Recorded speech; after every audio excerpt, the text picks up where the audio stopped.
Question number 57. A heavy particle is suspended by a 1.5 metre long string.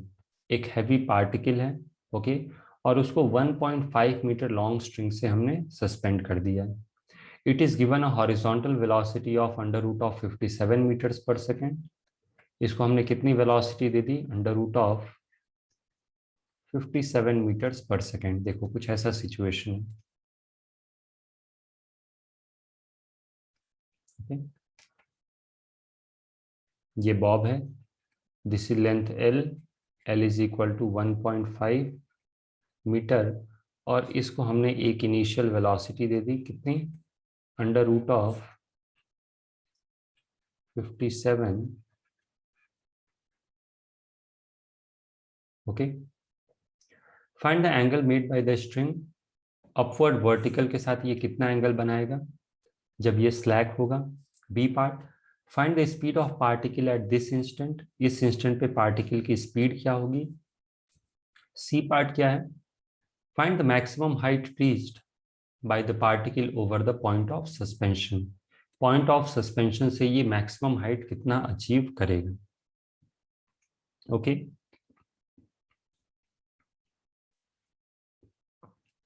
देखो बहुत ही simple concepts का use है. पहला कॉन्सेप्ट क्या है कि जब स्ट्रिंग स्लैक होता है, when string becomes slack, this implies tension is equal to 0. Concept 2 क्या है?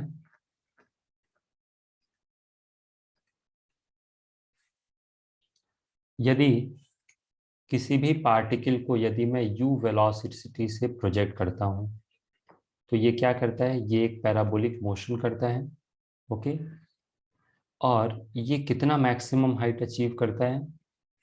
Suppose this angle is theta, okay, horizontal के साथ यदि एंगल थीटा है तो maximum height achieved is equal to u square sine square theta by 2g.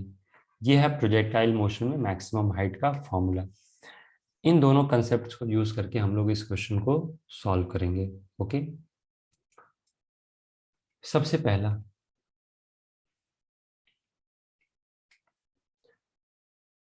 Let us से कि ये एंगल थीटा पे, यही क्वेश्चन में पूछा गया है कि ये वर्टिकल के साथ कितना एंगल बनाएगा जब ये स्लैक होगा. ओके, तो इसके लिए हमें दो इक्वेशन निकालने पड़ेंगे. पिछले क्वेश्चन में भी डिस्कस किया कि दो इक्वेशन कहाँ से आएंगे. एक आएगा टेंशन T इक्वल्स टू 0 करके, और दूसरा कहाँ से आएगा? From conservation of mechanical energy. Okay, तो वर्टिकल के साथ ही हमें एंगल थीटा पूछा है, तो बहुत ही सिंपल हो गया ये क्वेश्चन.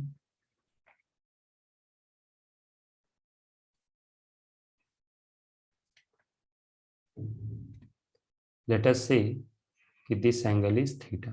ओके, यहाँ पे इसकी वेलोसिटी होगी कुछ v. तो क्या मैं बोल सकता हूँ कि इसका कुछ सेंट्रीपिटल एक्सेलरेशन होगा यहाँ पे? This is centripetal acceleration AC. AC कितना हो जाएगा? v square by R, okay, जिसको हम लोग लिख सकते हैं v स्क्वायर बाई एल के इक्वल. लेंथ एल दिया है. चलो अब फोर्सेस हम दिखाते हैं इसके ऊपर. कौन कौन से फोर्सेस लगेंगे?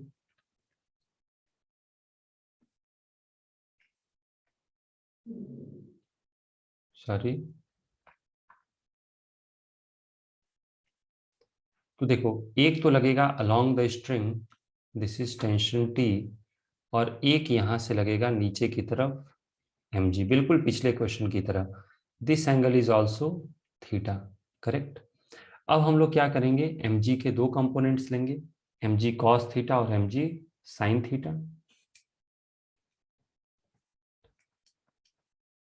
तो ये जो आप देख रहे हो mg के दो कंपोनेंट आएंगे.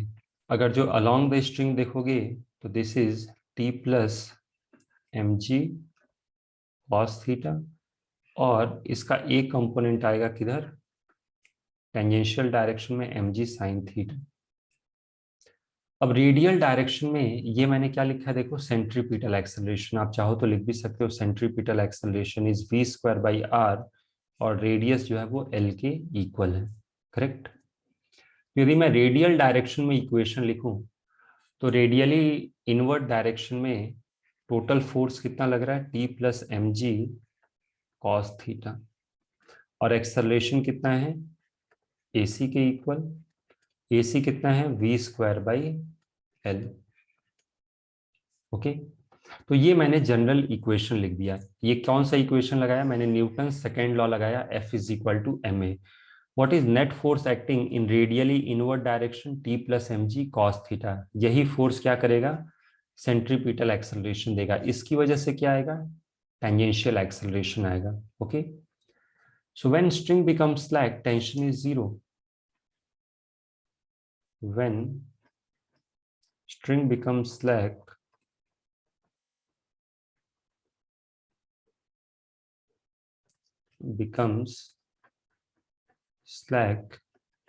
this implies tension is zero। और यदि टेंशन जीरो है तो इक्वेशन क्या आ जाएगा, इक्वेशन आ जाएगा mg mv square by L. Correct, तो यहां से mv स्क्वायर कितना आ गया, this is equal to mg, ये आ गया पहला इक्वेशन। हमें एक और इक्वेशन चाहिए, और वो कहां से आएगा, वो आएगा एनर्जी कंजर्वेशन से। ओके, कहां से आएगा वो, एनर्जी कंजर्वेशन से आएगा। तो मैं यहां पे ड्रॉ कर देता हूं।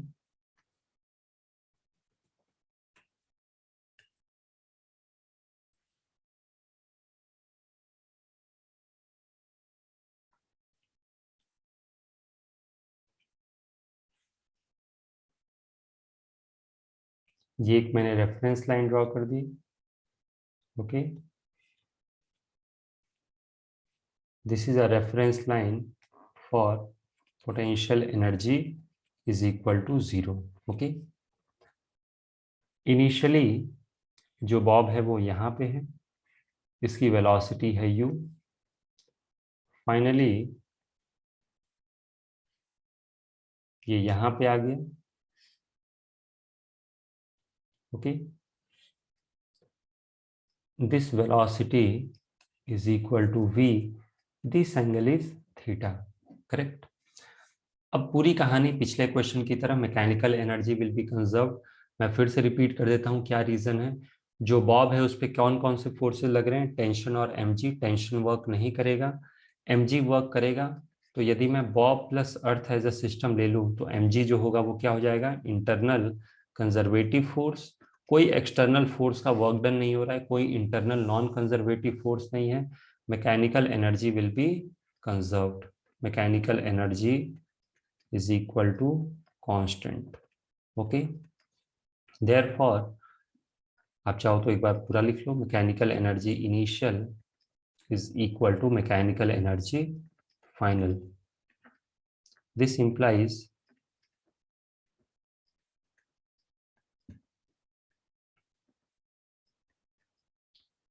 क्या लिखा मैंने, initial kinetic energy plus initial potential energy is equal to kinetic energy final plus potential energy final. Initial kinetic energy क्या होगा, half m u square plus initial potential energy क्या होगा, देखो ये रेफरेंस के नीचे है, कितना नीचे है, L हाइट नीचे है, तो minus mgh, h is equal to L। Final kinetic energy क्या होगा, हाफ mv स्क्वायर, और फाइनल पोटेंशियल एनर्जी हो जाएगा mgh। कितना ऊपर है ये, अगर जो आप ध्यान से देखो तो दिस एंगल इज थीटा। ये जो आप लेंथ देख रहे हो, this length is equal to L। तो क्या मैं बोल सकता हूं कि ये जो हाइट है, ये जो हाइट आप देख रहे हो, this height is L cos theta. Correct,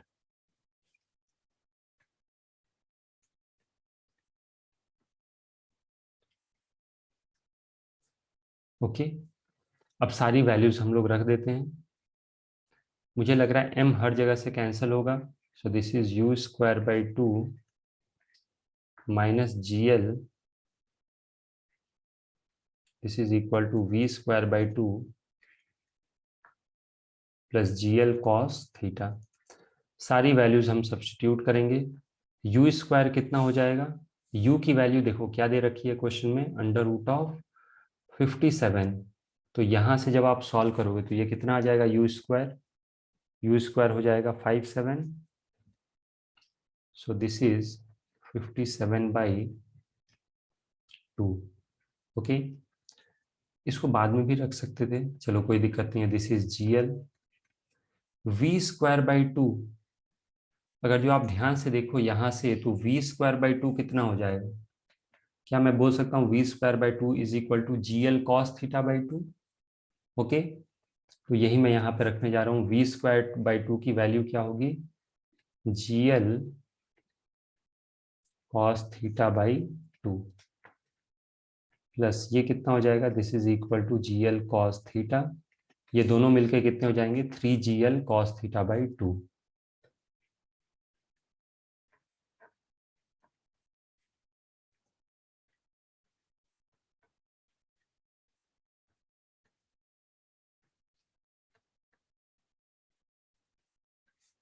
अब क्या करना है अपने को, लेंथ की वैल्यू, और क्वेश्चन में देखना है कि जी की वैल्यू कुछ दे रखी है क्या, 10। यस, जी की वैल्यू 10 यूज करनी है और एल की वैल्यू यूज करनी है हमें 1.5। सो this is 57/2 minus 10 into 1.5, this is equal to 3 into 10 into 1.5 by 2 cos theta. बहुत ही सिंपल कैलकुलेशन है ये, यहाँ से this is 57/2 minus 15, okay, this is 45/2 cos theta. तो ये हो जाएगा 57 minus 30। Okay, what is 57 minus 30, 27।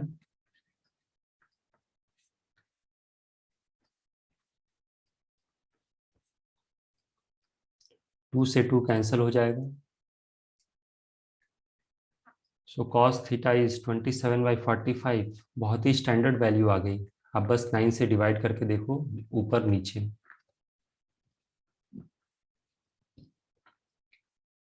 Okay, तो cos थीटा इज 3/5, तो थीटा कितना हो जाएगा, 53 डिग्री। ये आ गया पहले पार्ट का आंसर। ओके, अब बी पार्ट में क्या पूछा जा रहा है, बी पार्ट में पूछा जा रहा है कि वेलोसिटी क्या होगा, v क्या होगा। तो क्या मैं v यहां से निकाल सकता हूं from equation 1। Okay, v² is equal to GL cos theta. B part, from equation 1 v² is equal to GL cos theta, correct. g की वैल्यू है 10, l की वैल्यू है 1.5, cos थीटा कितना आ गया, ऊपर ही देख लो 3/5।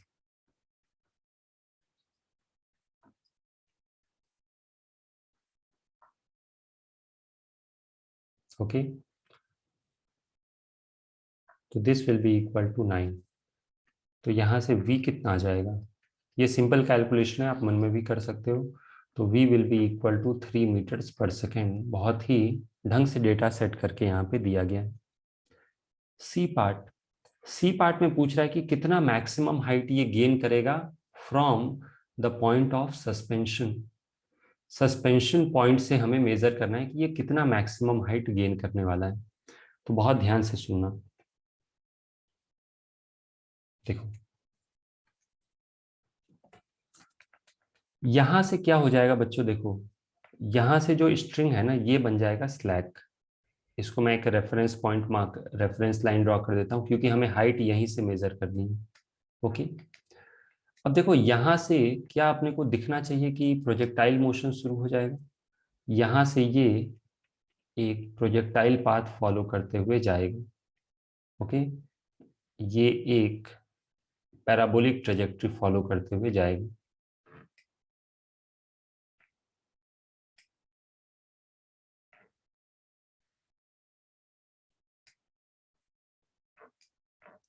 या फिर आप ऐसे भी ड्रॉ कर सकते हो।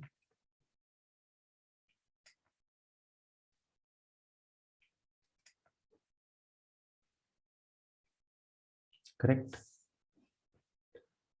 तो ये कितना मैक्सिमम हाइट गेन करेगा हमें ये निकालना है। ये देखो यहां से ये गया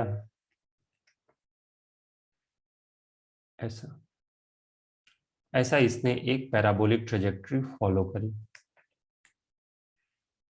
ठीक है, ऐसा मैंने अप्रोक्सीमेट ड्रॉ कर दिया।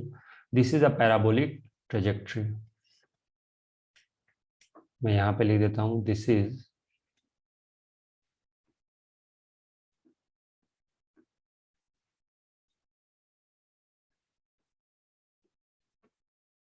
ओके। अब यहां पे आप क्या कर सकते हो, देखो सबसे पहले तो ये निकाल लो कि ये इसका लेवल क्या था यहां से।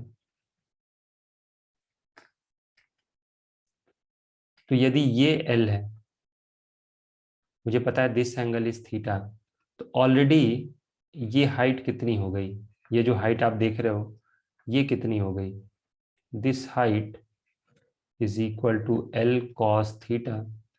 L is equal to 1.5 and cos theta is equal to 3/5। तो this is equal to 0.9 metre. Correct, समझ में आ रहा है? मतलब सेंटर से ऑलरेडी ये 0.9 मीटर है। अब जब ये प्रोजेक्टाइल मोशन शुरू करेगा तो मुझे एंगल ऑफ प्रोजेक्शन निकालना है। मुझे वेलोसिटी तो पता है 3 मीटर्स पर सेकेंड। कैसे निकलेगा एंगल ऑफ प्रोजेक्शन, देखो अगर जो मैं यहां पे ऐसे ड्रॉ कर दूं,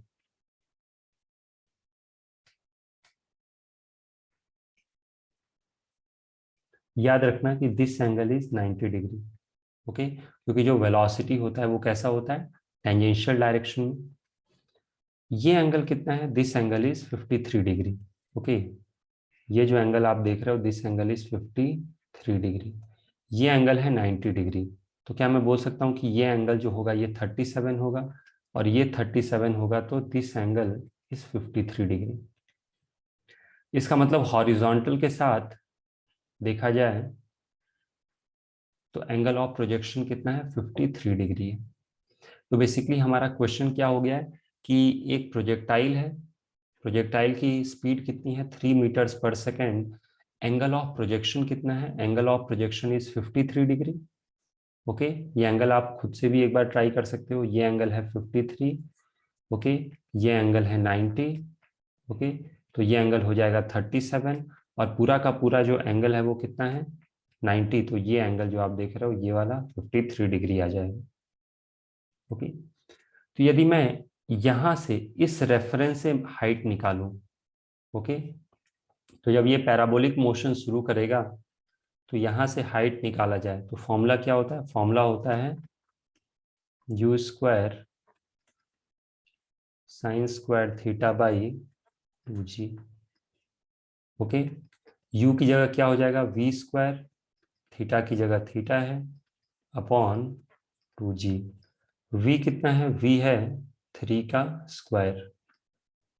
साइन थीटा कितना हो जाएगा, sine theta is equal to sine 53 degree and this is 4/5। तो साइन स्क्वायर थीटा कितना हो जाएगा, साइन स्क्वायर थीटा इज 16/25। तो दिस इज 16/2 एंड जी की वैल्यू कितनी हो जाएगी, 10 के इक्वल। ओके, अब मुझे क्या करना है, मुझे ये वैल्यू कैलकुलेट करनी है। तो 3 स्क्वायर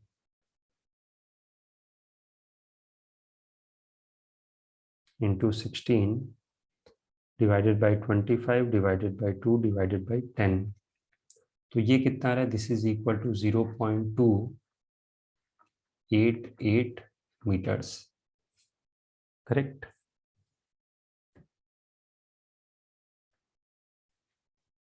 समझ में आ गया? मतलब ये किस लेवल से हाइट आपने मेजर किया, ये इस लेवल से हाइट मेजर कर रहे हैं, यहां से जहां से इसने प्रोजेक्टाइल मोशन की शुरुआत की। ओके, ये इस रेफरेंस से कितना ऊपर गया, आप चाहो तो ऐसे मार्क कर सकते हो, यहाँ पे मैंने ये मार्क कर दिया, ओके। और इस रेफरेंस से ये कितना ऊपर गया, ये मैंने कैपिटल H से डिनोट कर दिया। डायग्राम बहुत ही छोटा है, ओके। ये जो आप देख रहे हो ना, ये छोटा सा, ये हाइट है, करेक्ट। लेकिन हमें कहाँ से हाइट ये निकालना है, ये निकालना है यहां से, ओके।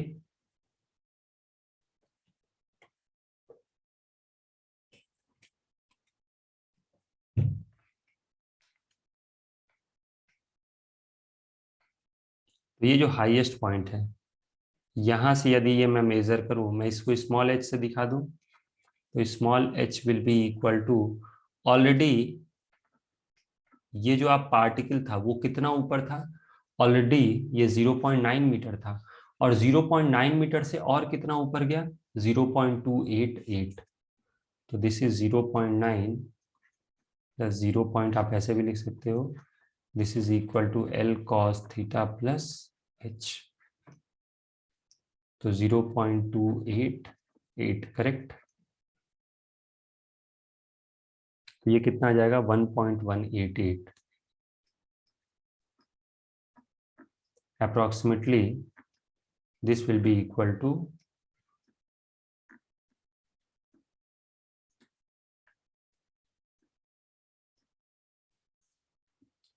समझ में आ गया। तो ये है maximum height above the point of suspension. Question में ये भी पूछ सकता है कि लोएस्ट पोजीशन से मैक्सिमम हाइट कितनी होगी, तो भी हम ऐसे ही कैलकुलेट कर सकते हैं, ओके।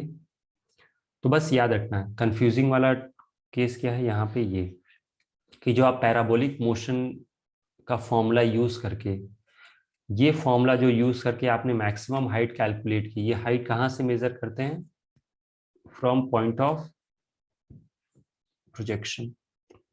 ये ऑलरेडी कितना ऊपर था, L cos theta, that is 0.9 metre, और हमें इस रेफरेंस से हाइट कैलकुलेट करनी है, ओके।